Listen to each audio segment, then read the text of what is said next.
Lucas, capítulo 23, e depois o João, capítulo 18. Vamos iniciar a leitura a partir do versículo 13 do Evangelho de Lucas. Aqueles que encontraram, digam amém. Está escrito assim: convocando Pilatos os principais sacerdotes, os magistrados e o povo, disse-lhes: vós me trouxestes este homem como pervertedor do povo. Examinando-o na vossa presença, nenhuma culpa das de que o acusais acho nele. Nem mesmo Herodes, pois o mandou de volta para nós. Como vedes, este homem nada fez que mereça a pena de morte. Portanto, eu o castigarei e o soltarei. E era-lhe necessário soltar-lhes um detento por ocasião da festa. Toda a multidão começou a gritar: fora daqui com este, solta-nos Barrabás. Barrabás fora lançado na prisão por causa de uma sedição, diga sedição, feita na cidade, e de um homicídio, diga homicídio. Querendo soltar a Jesus, Pilatos voltou outra vez com a multidão. Mas eles clamavam ainda: crucifica-o, crucifica-o. Pela terceira vez Pilatos lhes disse: mas que crime cometeu este homem? Não acho nele nada que mereça a pena de morte. Portanto eu o castigarei e o soltarei. Mas eles instavam com grandes gritos, pedindo que fosse crucificado, e os seus gritos prevaleceram. Então Pilatos decidiu fazer o que eles pediam. Soltou-lhes aquele que fora lançado na prisão por causa de uma sedição e homicídio, que era o que pediam, e entregou Jesus à vontade deles. Agora João 18, verso 40. João 18 e 40 diz assim: todos começaram a gritar: este não, mas Barrabás. Ora, Barrabás era um assaltante. Diga assaltante. Tome seu assento agora. Meus irmãos, alguns anos atrás, o Espírito do Senhor Deus compartilhou comigo uma revelação muito linda dentro dessa passagem. Quando eu leio esses dois textos, geralmente a minha alma fica emocionada, porque nas entrelinhas dessa passagem eu posso encontrar duas mensagens com sentidos paradoxais. Quando eu leio essa passagem, eu consigo visualizar o maior benefício já feito à raça humana. Em contrapartida, eu vejo também o maior ato de ingratidão, de covardia, de injustiça para com aquele que nos deu tamanho benefício. Preste bem atenção. Quando eu falo e me refiro ao maior benefício já feito à raça humana, eu estou me dirigindo à época, ao momento, ao tempo em que todos nós estávamos enxertados no lamaçal de pecados. Estávamos mortos, no dizer do apóstolo Paulo, quando ele escreve aos Colossenses, dizendo que nós estávamos mortos nos nossos pecados e nos nossos delitos. Nós exalávamos um odor terrível às narinas de Deus por causa da nossa natureza pecaminosa. No entanto, do alto do céu, Deus, olhando para a raça humana, Ele simplesmente resolve amá-la. E no dizer de Jesus e escrito pelo apóstolo João, Ele nos amou de uma tal maneira que deu seu Filho unigênito para que todo aquele que nele crer não pereça, mas tenha vida eterna. Quando eu penso nesse amor, a minha consciência ganha asas e eu me dirijo à passagem em que o apóstolo Paulo escreve aos Filipenses, no capítulo 2 e no versículo 5, quando ele diz que Jesus Cristo, sendo em forma de Deus, não teve por usurpação o ser igual a Deus. Antes, ele se esvaziou e se humilhou. Aí eu fico a imaginar como foi esse momento. Eu imagino Jesus na glória, uma coroa laureada de glória, um cetro na mão com o qual regia o governo, vestes reais e resplandecentes, a corte angelical que por toda a eternidade dizia: Santo, Santo, Santo é o Senhor dos exércitos, e toda a terra está cheia da sua glória. Eu vejo Jesus deixando todo esse poderio, essa magnificência que existe lá no céu, e se humilhando e assumindo a forma de homem. Quando Jesus assume o lugar de Barrabás, queridos irmãos, Jesus ele não está assumindo outro lugar senão o meu e o seu lugar. Aquela condenação já era para nós outros, a sentença já estava decretada, e Jesus, num gesto de amor e também de muita coragem, resolve ir no charco de lodo onde você e eu nos encontrávamos. Coloca o seu braço real, lindo, magnífico, na lama, e detalhe, sem sujar o braço, e de lá nos tira, nos arranca, nos torna reis e sacerdotes, nos coloca agora sentado nas regiões celestiais, nos dá um banho no chuveiro da graça, nos dá o privilégio de sermos adotados por Deus. Tanto que Paulo escreve aos Romanos no capítulo 8 e no versículo 7, dizendo: se pois sois filhos de Deus, agora sois herdeiros de Deus e co-herdeiros com Cristo Jesus.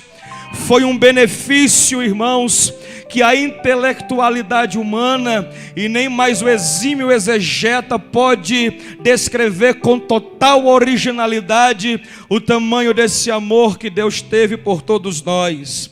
Quantos aqui foram alcançados por esse amor? Levante a sua mão em gratidão a Deus e glorifique ao Senhor.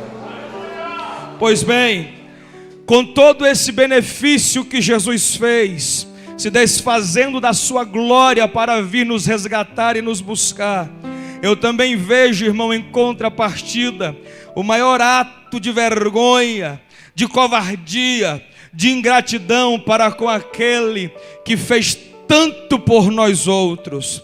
Preste muito bem atenção, queridos irmãos. Por onde Jesus Cristo passou, enquanto estava aqui na terra, ele deixou um rastro de felicidade. Por onde ele passava, a felicidade, o júbilo, ficava impregnado nas pessoas que tinham com Jesus ou que comungavam de um momento especial com o meigo nazareno. Todos aqueles que cruzavam o caminho de Jesus saíam diferenciados, eram agraciados, as suas vidas mudavam completamente. Jesus sempre fez o melhor pela raça humana. E o que dói na minha alma é que esses que foram abençoados são os protagonistas desta cena de vergonha, de ingratidão e de covardia. A Bíblia Sagrada diz que o cenário estava armado. De um lado estava o meigo nazareno, Jesus Cristo de Nazaré. No centro estava Pilatos. E do outro lado estava Barrabás, um insano, um déspota, um homem de face sisuda, um homem de uma má índole, um homem sem escrúpulos, enfim, um homem que a consciência humana talvez não seja capaz de distinguir o grau de periculosidade daquele homem. Preste muito bem atenção. A Bíblia diz, amados irmãos, que assim como Jesus era conhecido, Barrabás também era. Mateus capítulo 27 e no versículo 16 diz que Barrabás ele também era muito conhecido na sociedade. Naquela época, irmãos, quando se via e tinha-se notícia de um homem que era perigoso ao extremo. Logo os disse-me-disse corriam de ouvido para ouvido, dizendo: o final deste homem será a condenação romana. Ele vai pegar a crucificação. Logo, quando já saía-se a condenação, e que as pessoas tomavam conhecimento de que alguém fora condenado à crucificação, um estigma mórbido solapava a consciência das pessoas. Por quê? Porque em Deuteronômio capítulo 21, versículos 22 e 23 diz que se algum homem fosse condenado por algum crime e recebesse a pena de morte, e ele fosse pendurado no madeiro, este não poderia passar de um dia para o outro. Antes do horário crepuscular, ele teria que ser tirado do madeiro ou da cruz e ser enterrado. E diz a Bíblia que este era maldito de Deus. Escute bem, está escrito na Bíblia que todo aquele que fosse pendurado no madeiro era maldito de Deus. É por isso que esse estigma mórbido solapava a consciência de algumas pessoas quando tinham notícias de que alguém fora condenado à crucificação. As pessoas diziam assim: fulano que foi condenado à crucificação é porque foi rejeitado por Deus, é amaldiçoado por Deus, traz no seu corpo todas as mazelas, peripécias, angústias, maldades, periculosidade, tudo aquilo que a consciência humana possa denigrir a imagem do homem. As pessoas atrelavam aquele que fora condenado à crucificação. Naquela época, irmãos, a condenação entre os judeus não era a crucificação. Entre os judeus se aplicava a pena de morte, era o apedrejamento. A crucificação era um costume pagão e só era aplicado entre os romanos e só para os criminosos de alta periculosidade. É por isso que quando alguém estampava na face um ser criminoso, um ser de alta periculosidade, as pessoas já sabiam qual era o fim: vai ser a crucificação. E as pessoas diziam: é maldito de Deus, porque a lei diz que quem for pendurado no madeiro é maldito de Deus. Agora, o que alegra o meu coração, irmãos, e faz a minha vida jubilar de alegria, é que Paulo, quando está escrevendo a carta aos Gálatas, quando ele toma o objeto de escrita, passa no lanquim, e quando ele está na altura do capítulo 3 e do versículo 13, parece que o Espírito do Senhor toma de assalto o coração do velho apóstolo, e ele escreve um dos versículos mais lindos, na minha opinião, da Bíblia Sagrada, e ele diz assim: e Cristo Jesus nos livrou da maldição da lei, pelo que está escrito: maldito todo aquele que for pendurado no madeiro. Era como se Jesus estivesse dizendo assim: se for preciso resgatar a sua vida me fazendo maldito, eu vou fazer. Se for preciso entrar na lama me fazendo maldito para resgatá-lo e para tê-lo perto de mim, isso eu vou fazer. Porque para mim o que mais importa é o amor que eu sinto por você, e pouco importa o que as pessoas vão dizer, se eu sou maldito ou não. O que mais importa é resgatar a sua vida. Eu não sei se você está entendendo, mas se Jesus merece ser glorificado por este beneplácito que Ele deu por nós outros, então levante as mãos e exalte e bendiga, enalteça.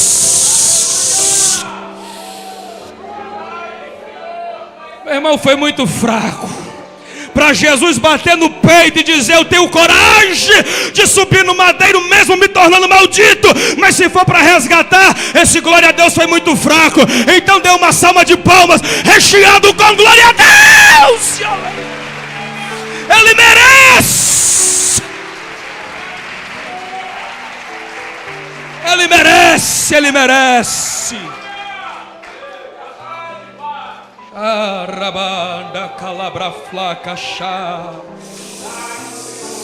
É porque às vezes nós não temos sensibilidade à voz do Espírito Santo, e a dilacério e vitupério do Calvário, para sentirmos na alma o tamanho do preço que Jesus pagou. É por isso que Paulo com muita propriedade diz: e fostes comprado por bom preço, portanto glorificai a Deus no vosso corpo e no vosso espírito, que agora é propriedade dele. Você não é mais da lama, você não é mais do pecado, você não é mais do mundo, você é dele e tem um bom preço. Você acredita nisso, meu irmão? Acredita!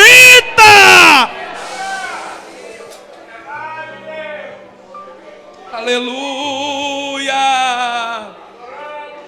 Agora preste bem atenção, irmãos. Eu me emociono muito com essa passagem, porque Barrabás era muito conhecido. Existe um grande teólogo que afirma que Barrabás fora lançado na prisão e condenado por 3 grandes crimes. E eu fui analisar na Bíblia, procurar, folhear, onde é que estão esses 3 grandes crimes. Nós lemos aqui esta noite no Evangelho de Lucas que o primeiro grande crime de Barrabás foi uma sedição. Diga bem alto: sedição. Pois bem, segundo o dicionário da língua portuguesa, o Aurélio, a palavra sedição significa agitação de ordem pública ou perturbação de ordem pública. Quando nós abrimos a televisão, irmãos, e assistimos algum noticiário, um jornal policial, vemos aquelas pessoas algumas instituições que fazem greves.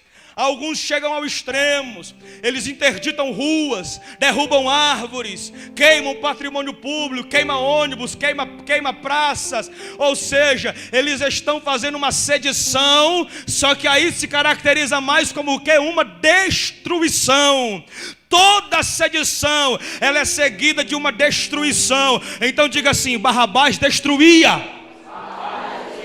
Pois bem, o segundo grande crime de Barrabás, nós lemos esta noite. A Bíblia diz que ele era um homicida. E aí, como você é inteligente, eu vou te perguntar: alguém pode ser chamado de homicida sem matar alguém? Alguém pode ser chamado de homicida sem matar alguém, irmãos? Pois então diga assim: Barrabás matava. Segundo a história, na própria sedição, da destruição que ele causava, ele matou até soldados romanos. Barrabás era um homem que matava. O terceiro grande crime dele nós lemos esta noite. Está lá no Evangelho de João, capítulo 18, versículo 40. A Bíblia diz que ele era um assaltante. E eu pergunto: alguém pode ser assaltante sem furtar, meu irmão? Sem roubar de alguém? Hã? Ou então diga assim: Barrabás roubava. Agora junte as pedras do quebra-cabeça. Barrabás matava, roubava e destruía. João capítulo 10 e versículo 10. Porque o ladrão veio para matar, roubar e destruir. Nós porém dizemos: Satanás veio para matar, roubar e destruir. Mas nos alegramos esta noite porque Jesus veio para restaurar, renovar, restituir, renovar, batizar, levantar, alegrar, esperançar e dar vida e vida com abundância. Se esse Jesus é o que você serve, então dê o mais alto glória a Deus que você puder. Chacafá.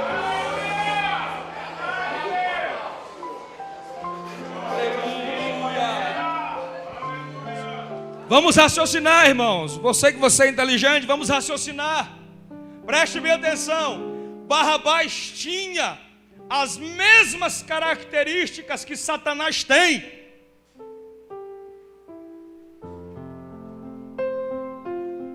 Barrabás tinha as mesmas características que Satanás tem. Barrabás matava, roubava e destruía. Barrabás era o tipo do homem, pastor Raimundo, que não tinha pena de ninguém. Eu imagino aquele homem na sociedade caminhando.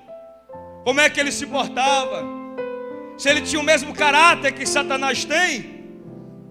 Imagine só, ele era do tipo que olhava para o exterior.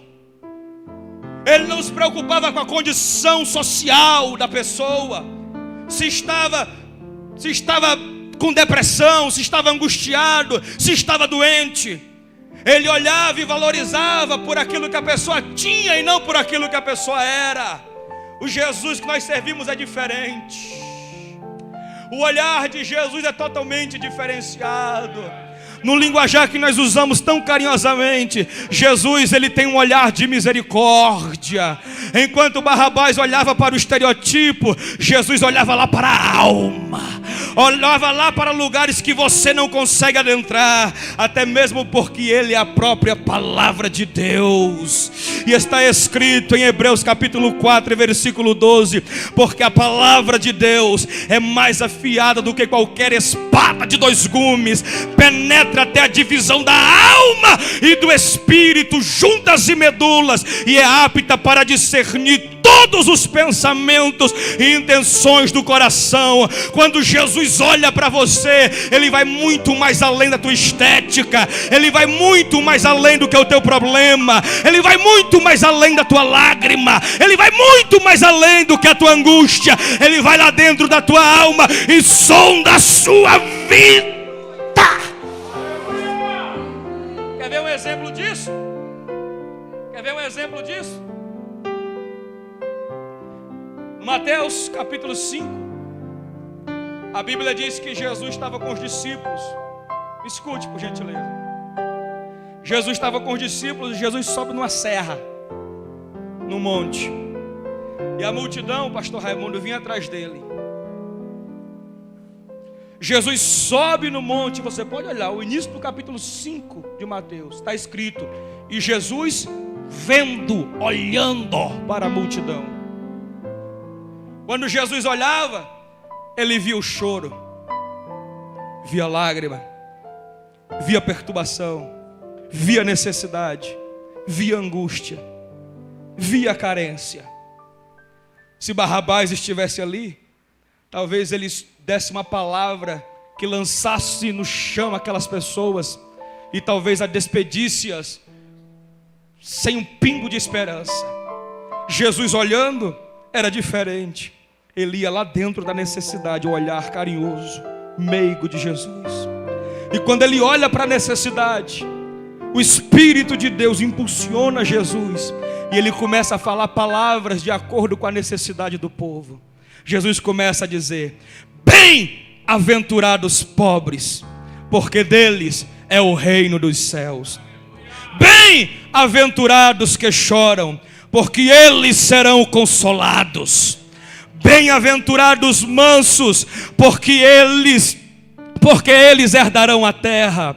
Bem-aventurados os que têm fome e sede de justiça, porque eles serão fartos. Bem-aventurados misericordiosos, porque eles alcançarão misericórdia. Bem-aventurados puros, porque eles verão a Deus. Bem-aventurados os pacificadores, porque eles serão chamados filhos de Deus.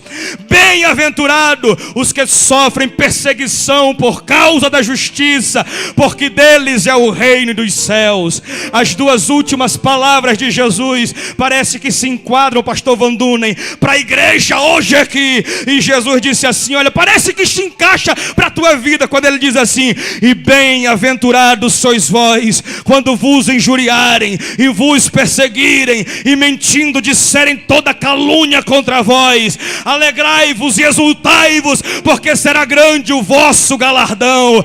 Em outras palavras, era como se Jesus dissesse: sou eu que justifico a tua vida, sou eu que estou com você, sou eu que te amparo, eu olho para a sua carência, eu vou na tua frente. E quem intentará acusação contra você, se sou eu quem te justifica?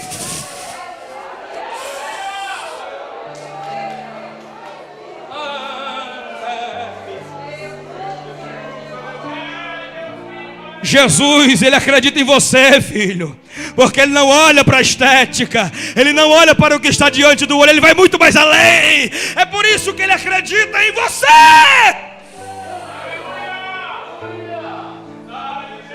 Escute, se Barrabás, eu fico conjecturando, sabe, pastor Gerson, Barrabás andando pelas ruas, E como ele tem o caráter de Satanás, matar, roubar e destruir, eu fico visualizando, irmãos, ele querendo solapar o caráter das pessoas, botar lá embaixo, no chão. Aí entra Jesus de Nazaré, o restaurador de caráter, em cena. Aparece uma mulher pega em adultério. Jesus, depois que despede os acusadores, olha para ela e diz: filha, onde estão os teus acusadores? Ela diz: Senhor, eu não sei. E o restaurador de caráter diz assim: pois eu também não te acuso, minha filha. Eu restauro o teu caráter. Levante-se e volte, não peques mais. Eu sou o restaurador.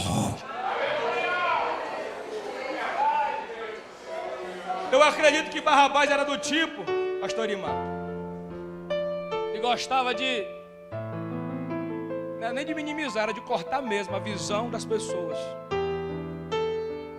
Não vai chegar no final, não vai dar certo.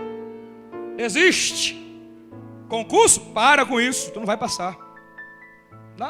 Para! Casar? Para com isso, não vai dar certo. Chamada para pastor? Para, não vai. Querendo cortar a visão. Aí eu vejo Jesus de Nazaré, olha só a diferença. Ele vê o cego e diz: o que queres que eu te faça, meu filho? E o cego: eu quero ver, Senhor. E Jesus disse: filho, a tua fé te salvou. Vai, meu filho, veja os horizontes, veja que no final do túnel há uma luz, porque eu te dou vitória.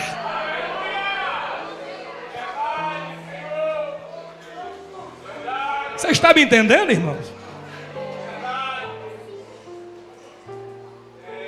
Mas pastor, e o texto que o senhor falou da vergonha? Está preparado, meu irmão? Escute só. Quando o julgamento está feito, está lá Jesus, Pilatos, Barrabás. As pessoas sabiam quem era Barrabás, irmãos. Ali não estava nenhum desconhecido. Quem estava na frente da turba era um criminoso de alta periculosidade. As pessoas sabiam que em Barrabás habitava o mal. As pessoas sabiam quem era aquele homem. E sabia que ele voltar para o seio da sociedade representava um perigo extremo. O que dói no meu coração, irmãos, escute, é que a Bíblia diz que a turba, a multidão, influenciada pelos maiorais. Quando a Bíblia diz influenciada, é sinal de que elas tinham uma opinião diferente e foram mudadas pela influência dos maiorais. Você está me entendendo? Eles gritaram: solta Barrabás, crucifica Jesus, porque foram influenciados por causa dos maiorais.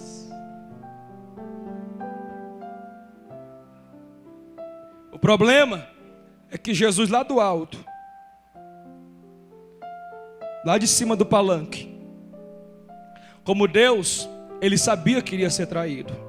Como Deus. Só que Jesus era 100% homem. Uma coisa é você ser traído por você saber pela boca de terceiros. E outra coisa é você ser traído na frente, visualizando. Como Deus, ele sabia. Mas como homem, o olhar de Jesus percorria na multidão, e era o mesmo olhar de misericórdia. Vai percorrendo. E o olhar de Jesus vê assim: eu conheço aquele lá, eu conheço aquele outro lá também, eu conheço ela, eu sei quem é. Como homem, eu estou falando de Jesus homem, porque Jesus homem sentia dor, sentiu desespero. Eu imagino Jesus olhando assim, e de repente, irmãos, quando Pilatos diz: quem vocês querem que eu vos solte? A turba em alto e bom som dizendo: solta Barrabás e crucifica Jesus. Aquelas palavras, irmãos, eram como punhaladas nas costas de Jesus. E eu vou te dizer por quê. Muito dos mudos que Jesus fez falar, era um dos que gritavam mais alto: solta Barrabás e crucifica Jesus. Muitos cegos que Jesus fez enxergar, era um dos que olhavam mais arregalados e gritavam: solta Barrabás e crucifica Jesus. Muitos surdos que Jesus fez ouvir, era um dos que mais ouviam a influência dos maiorais e gritava: crucifica-o, crucifica-o, crucifica-o. Muitos paralíticos que Jesus fez caminhar, foram um dos que correram mais velozes para se aproximar do palanque, para poder gritar com mais clarevidência, dizendo: solta Barrabás, crucifica Jesus. E o olhar de Jesus percorrendo e vendo aqueles que ele havia abençoado agora o traindo.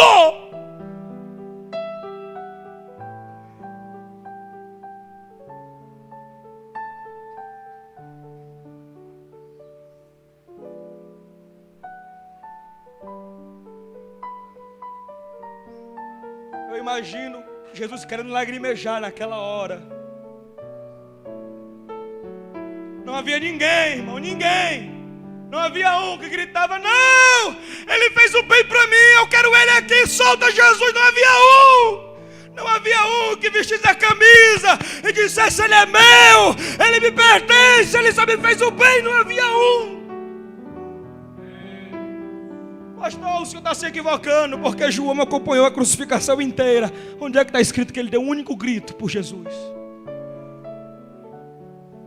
Onde é que está escrito? Onde é que está escrito que alguém defendeu Jesus? A única que defendeu Jesus não era crente. Escute, a única pessoa que defendeu Jesus não era crente. Foi a esposa de Pilatos. Na noite anterior ela teve pesadelos angustiantes. Quando é pela manhã ela chega para Pilatos e diz: amor, não entra na causa desse justo. Ele é inocente, não entra na causa desse justo.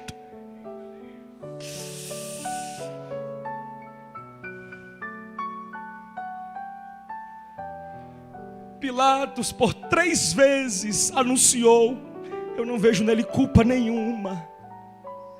E a turba ingrata dizendo: crucifica-o, crucifica-o. Pilatos, querendo soltar Jesus, manda-o para o flagelo. Jesus é açoitado com um chicote que se chama azorrague, que quer dizer escorpião. Um chicote de 12 faixas de couro em cada extremidade, pedaços de metais e de ossos de bode quebrado. Cada chicotada que se dava, irmãos, abriam vergões que da espessura de um dedo. Jesus levou 39 chibatadas. Diz a história, irmãos, que naquela época quem era condenado ao flagelo, quando levava 12 chicotadas, só 12, ela perdia o controle das pernas e tombava, caía. Quando levava mais 12, perdia o controle do sistema digestivo e urinava sem querer. Com mais 12, perdia o controle mental e começava a delirar. Só aí já iam 36 chicotadas. Porém Jesus levou 39 e nem caiu, nem perdeu o controle do sistema digestivo e nem começou a delirar. Mas o pensamento dele era você. O pensamento dele era você. Era você. Era você.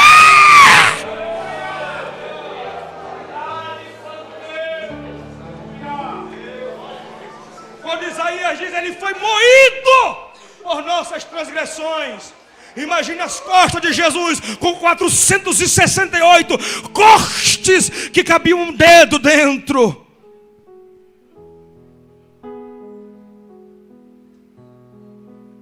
Jesus agora está lá no palanque. Pilatos até imagina que o povo vai querer soltá-lo, mas aí é que o povo grita mesmo: solta, crucifica-o, crucifica-o. Queremos a condenação dele. Como era costume na época da festa da Páscoa, pegar um criminoso e colocá-lo no lugar de quem estava sendo condenado. Pilatos tem uma ideia: chama o mais perigoso que tem aí. Chama o mais perigoso. Traz aí É certeza o povo mandar soltar Jesus. Traz aquele que eu acho que nem o Satanás queria. Traz ele, traz Barrabás. Quando botam Barrabás, para a surpresa e decepção de Pilatos, a turba dizia: solta Barrabás e crucifica Jesus.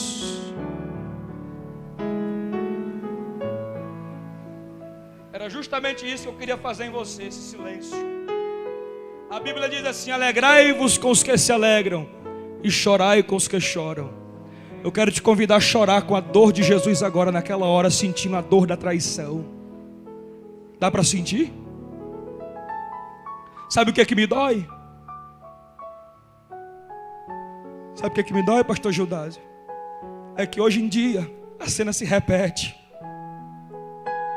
Todo mundo sabia que Barrabás era o mal e escolheram Barrabás. A cena se repete. Escolhemos Barrabás do nosso lar e deixamos Jesus de fora. Chegamos na igreja, não dizemos nem Jesus eu estou aqui, quanto mais se ajoelhar. Escolhemos Barrabás, deixamos Jesus de fora. No teu tempo, escolhe Barrabás e deixa Jesus de fora. Lá que é. Chega num culto como esse, vê Jesus falando, não dá a mínima, está escolhendo Barrabás e deixando Jesus de fora. Quanto tempo que tu não jejua, está escolhendo Barrabás e deixando Jesus de fora. Quanto tempo tu não ora, é Barrabás na tua vida. Mas hoje o meu Jesus olha para você e diz: eu ainda te amo, ainda te amo. Ai meu Deus!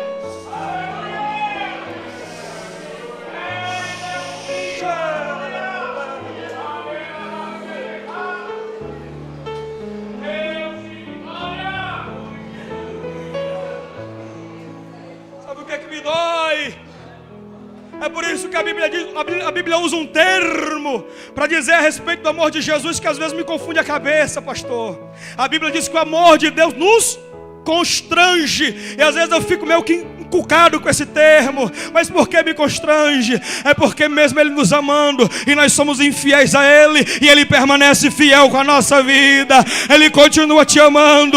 Mas se você escolheu o Barrabás na sua vida, ainda há tempo, ainda Ele está de braços abertos, ainda de braços abertos.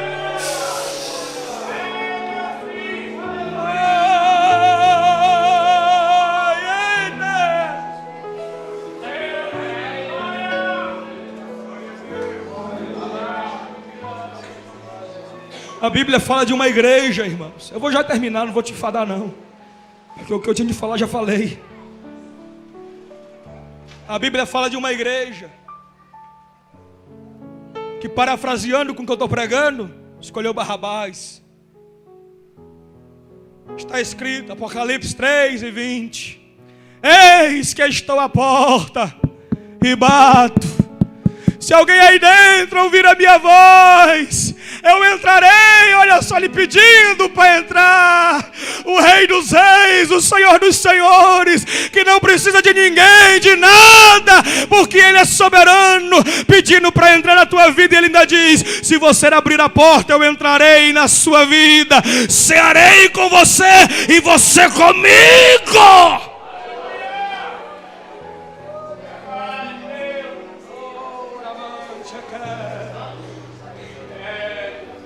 A igreja que deixou Jesus de fora escolheu Barrabás.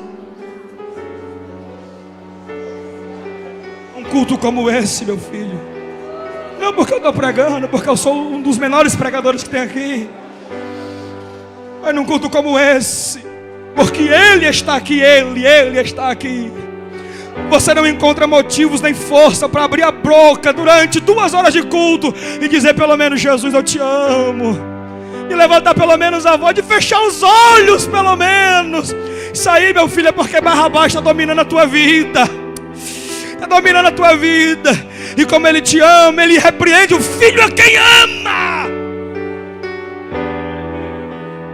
Ele te ama. Agora olhe para cá. Pastor Eudênio, sabe o que é que mais me constrange mesmo agora? Sabe, pastor Manel? Olhe para cá. Jesus foi pregado na cruz. A cruz já estava feita, irmãos. Me diga uma coisa: bandido é tratado com carinho, é? Quando ele é preso? Carinho. Ó, meu filho, é carinho?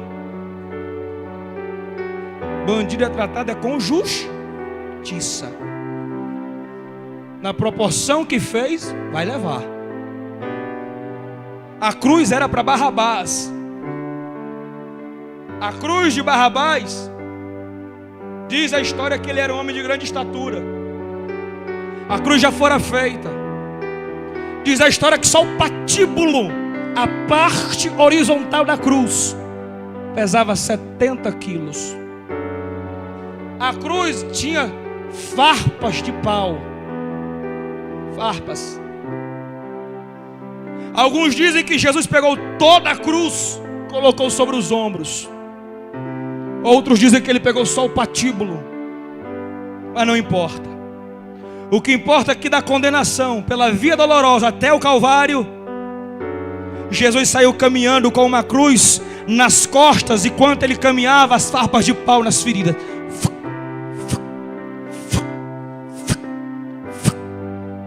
Farpas de pau entrando nas feridas de Jesus.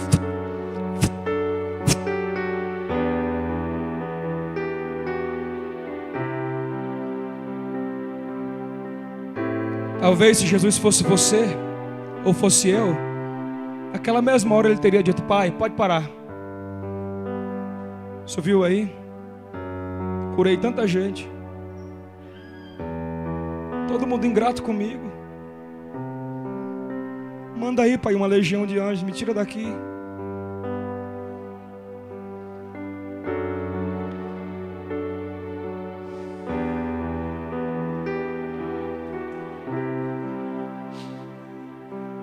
E o olhar dele era simplesmente: eu vou até o fim porque eles não conseguem.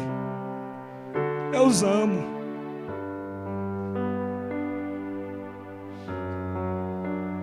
Deitam Jesus na cruz, escute. Pregam Jesus na cruz, esticam os braços de Jesus. Todo mundo diz que Jesus foi prego nos pés com um cravo só. Eu posso estar errado no que eu vou falar agora. Escute. Na parte inferior da cruz havia um pedaço de madeira triangular que chamava-se de sedécula. Fora colocado o primeiro pé, e um cravo veio sobre o pé. Pá! Quando nós gritamos, irmãos, é uma reação do corpo para tentar amenizar as dores. E a Bíblia diz: como ovelha muda foi levada ao matadouro. Bota-se o outro pé em cima do pé que já estava cravado, e outro cravo, tá! Em cima dos dois pés, pegando na sedécula. Ficou preso com as pernas flexionadas. Os braços de Jesus estão esticados ao extremo. Naquela época, mão era do cotovelo ao dedão aqui. Isso era mão. Não era só a palma da mão, era daqui até aqui. Porque se Jesus fosse crucificado na palma da mão, era muito fácil rasgar-se a mão aqui. Os cravos foram no pulso, que hoje conhecemos como pulso. Jesus foi pregado, e com o corpo totalmente esticado e as pernas flexionadas, e isso deitado ao solo. De repente os carrascos pegam na parte superior da cruz e começam a levantar. E quando estão suspendendo, Jesus olha para todos aqueles que o traiu, e olha para o Pai e diz: Pai, perdoa-os, porque eles não sabem o que fazem. Até nessa hora, Jesus, sentindo a dor da traição, ele olha para os algozes e hostis e diz: Pai, perdoa-os, porque eles não sabem o que fazem. Quando suspende Jesus, que ele está totalmente na vertical, havia um buraco no chão, que tangenciava a parte inferior da cruz. Quando a cruz fica totalmente na vertical, ela tomba nesse buraco. Pum! Quando tomba, Jesus pregado, esticado, faz isso, olhe para mim. O pulmão de Jesus é comprimido naquela hora. E diz a história que naquele momento começa a se faltar ar, porque o pulmão está comprimido. Meu amigo, se a crucificação não te emociona, não sei que mensagem mais mexe contigo. Se a crucificação não te alerta para Jesus, eu não sei mais o que te alerta. Jesus, ele não podia morrer sufocado, porque Deus não aceita carne sufocada. E o que ele fazia para respirar? Esticado aqui com a perna flexionada e o pulmão comprimido. Para esticar, ele fazia força nas pernas, subia um pouquinho e aí afrouxava aqui os ombros e o pulmão dilatava, ele respirava e depois voltava novamente para a posição. Cada esforço desse era uma força quase que sobre-humana, sem contar que quando ele subia, as farpas de pau novamente fraca.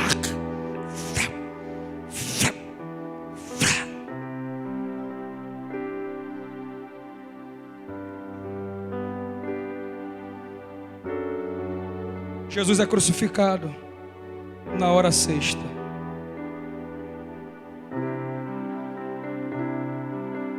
Perdão, hora sexta não. 9 horas da manhã. Quando é 3 da tarde, irmãos. 3 da tarde. Aquele lugar é o local de muitas crucificações, escute. Diz a história que ali havia sangue por aquele local. E havia muitos mosquitos. Imagine Jesus, todo o movimento gerava uma dor insuportável.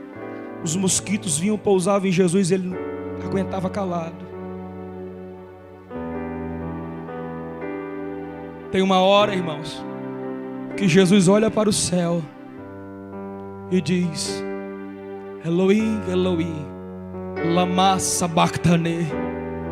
Deus meu, por que me desamparaste?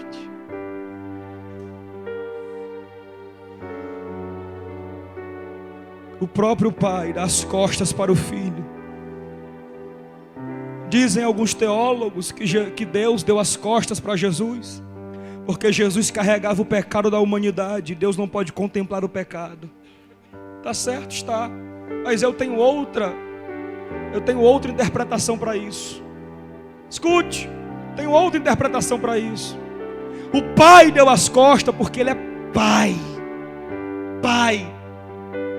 E se Ele olha para o Filho naquela situação, eu imagino que talvez Ele não suportasse. E por amor a você, por te amar, Ele teve que suportar a dor de dar as costas para o próprio Filho, para que a obra fosse consumada. Por isso que Ele clama: Pai, por que me desamparaste?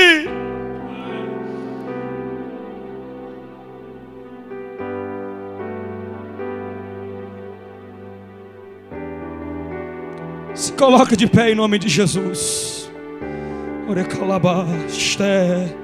Eu vejo muitas lágrimas aí, meu irmão. Sabe o que é isso aí? É porque Barrabás perdeu mais uma. Satanás perdeu mais uma. Feche seus olhos agora.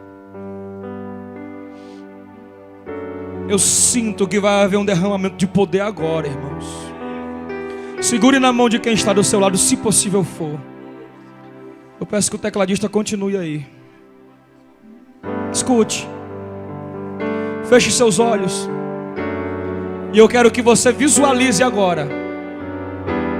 Visualize a cruz sendo erguida e Jesus dizendo: Pai, perdoa-os, perdoa-os, perdoa-os, perdoa-os. Ele diz hoje para você: eu te perdoo,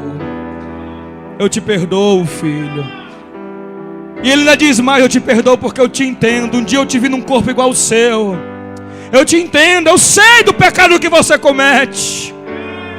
Eu sei sei da sua intimidade, meu filho. Eu te conheço, foi eu que te fiz.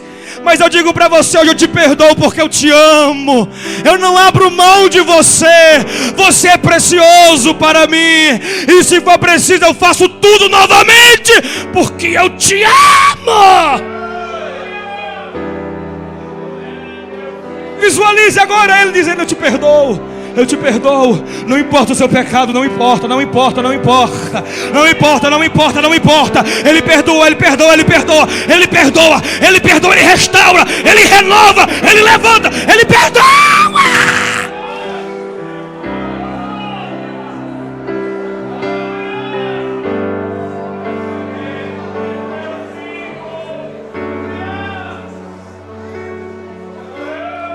Olá, manto, irmão Abraão, se aproxime por gentileza.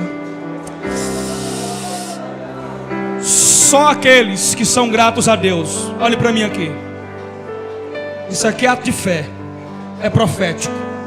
Vou tomar carona no pastor Irimar agora. Isso aqui é ato profético, só para quem crê. Quem não crê, meu irmão, é porque escolheu Barrabás. Eu não estou nem aí com isso. Por 30 segundos no relógio de homem, por 30 segundos, 30 segundos só 30 segundos, você vai glorificar a Deus ininterruptamente. Se Ele merecer, eu vou contar de 1 a 3. Só se Ele merecer, você vai encher o pulmão. E assim como o povo gritava: crucifica Jesus e solta Barrabás, você vai dar glórias a Jesus, porque Ele foi até o fim por sua vida. É 1, é 2, é 3, vai! Vai, meu filho, por 30 segundos, vai! Deixa Jesus feliz agora! Vai!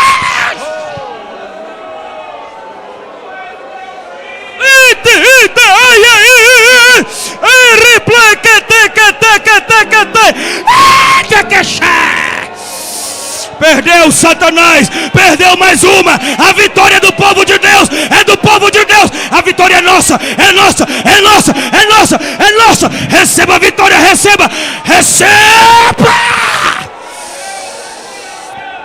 Olha aí o milagre agora. Olha o milagre, olha o milagre, olha o milagre. Olha o milagre, olha o milagre, olha o milagre. Olha o poder descendo, olha aí, meu irmão, recebe, recebe em nome de Jesus. Ai, meu Deus, ai.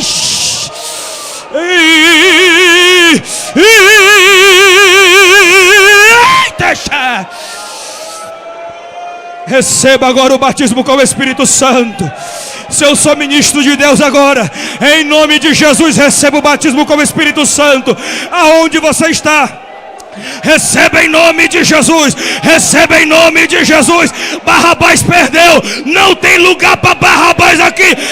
Ele é o Espírito Santo. Recebe agora, recebe variedade de língua, recebe, recebe.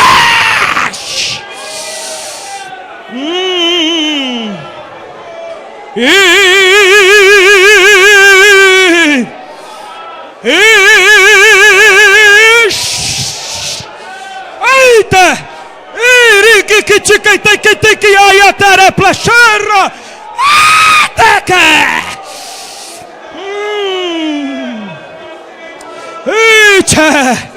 Perdeu, Satanás. Queria enganar o meu irmão dizendo que ele não ia subir no arrebatamento. Perdeu, perdeu. Eu vou te ver no céu, meu irmão. Quando a trombeta soar, você vai subir, vai subir.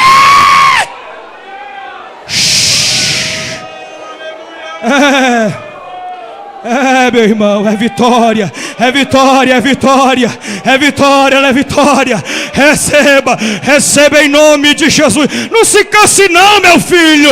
É festa, é festa.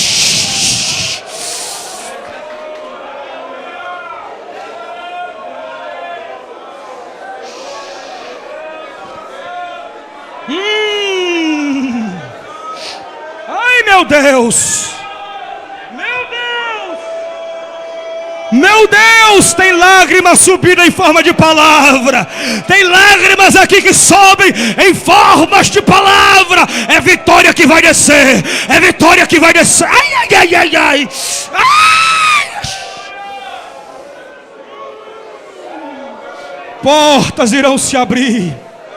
Portas irão se abrir. Prosperidade virá. Prosperidade virá.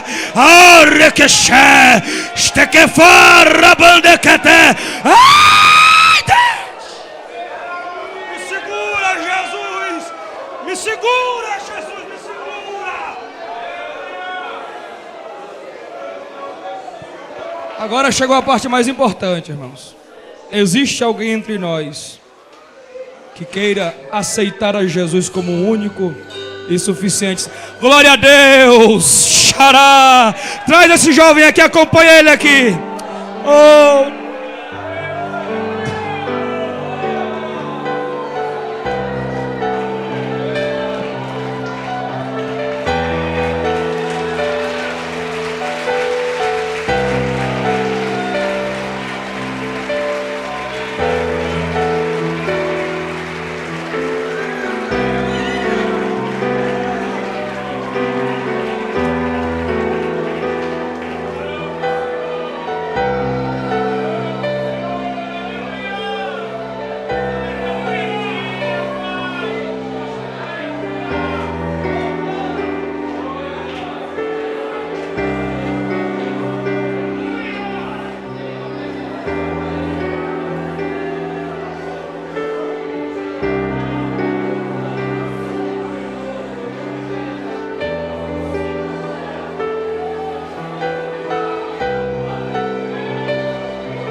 Existe mais alguém que queira entregar a sua vida a Jesus?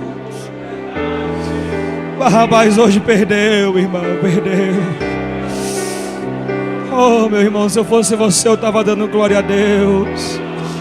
A Bíblia diz que a festa no céu, quando um pecador se arrepende. A festa não é para os anjos não, meu irmão.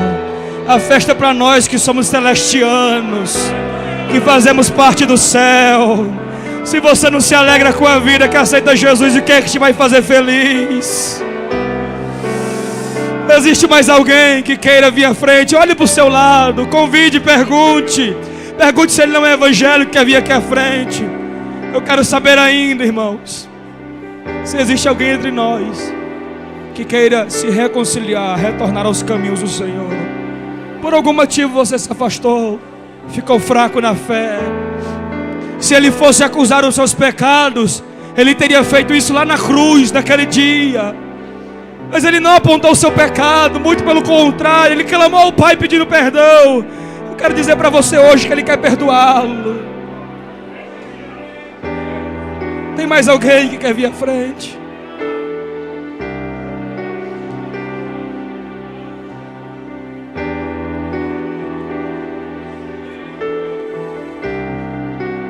Sejam bem-vindos, viu? A família celestial. Jesus te ama. O Luciano, irmãos, escutem aqui, por favor. O Luciano, esse que está aqui à frente em prantos, ele conversou com o pastor Levi. Posso falar, irmão Luciano?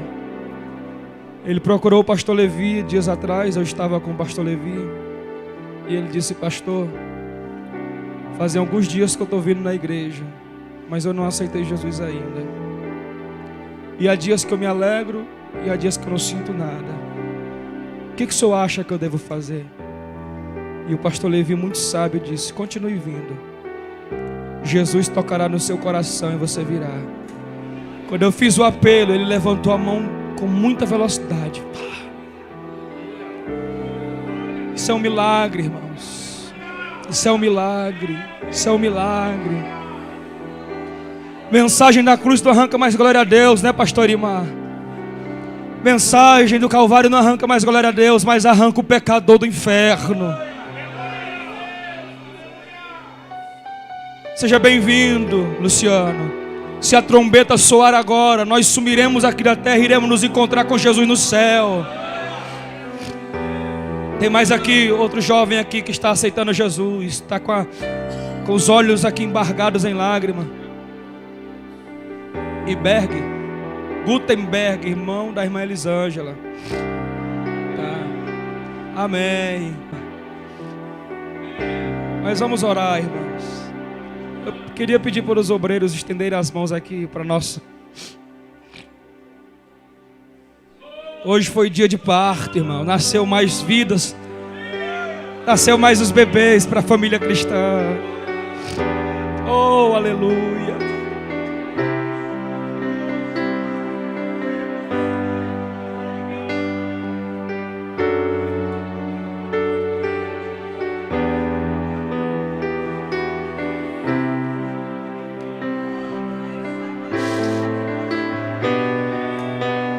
Senhor nosso Deus, eu quero orar pelos teus filhos que estão aqui à frente, Deus. Estão chorando, Senhor. Os abençoe, meu Deus.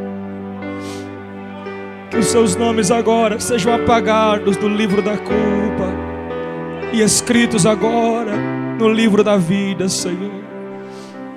Que os seus pecados sejam todos perdoados. Eu te peço, Senhor Espírito Santo, os batize agora. Jesus, eu oro agora para que eles sejam batizados como Espírito Santo. Se a igreja concorda, vai dando glória a Deus. Em nome de Jesus, receba o batismo como Espírito Santo, Luciano, agora. Receba em nome de Jesus. Receba, Gutenberg, em nome de Jesus. Receba agora em nome de Jesus. Receba agora a provisão divina. Receba o milagre. Receba a bênção do Senhor. Receba o toque do Senhor na sua saúde, na sua vida profissional, sentimental. Meu Deus, Tu és aquele que prospera e cuida de nós. Toma o Luciano e o Gutenberg nas suas mãos. A família do Luciano. Meu Deus, eu Te adoro. Os abençoe, Pai. Que eles saiam daqui esta noite com um novo cântico nos lábios, adorando, engrandecendo e bendizendo o Teu santo e poderoso nome. E a igreja em concordância dá uma salva de palmas, recheado com glória a Deus e aleluia. Parabéns, Luciano. Deus te abençoe. Parabéns, Gutenberg. Família do Luciano também.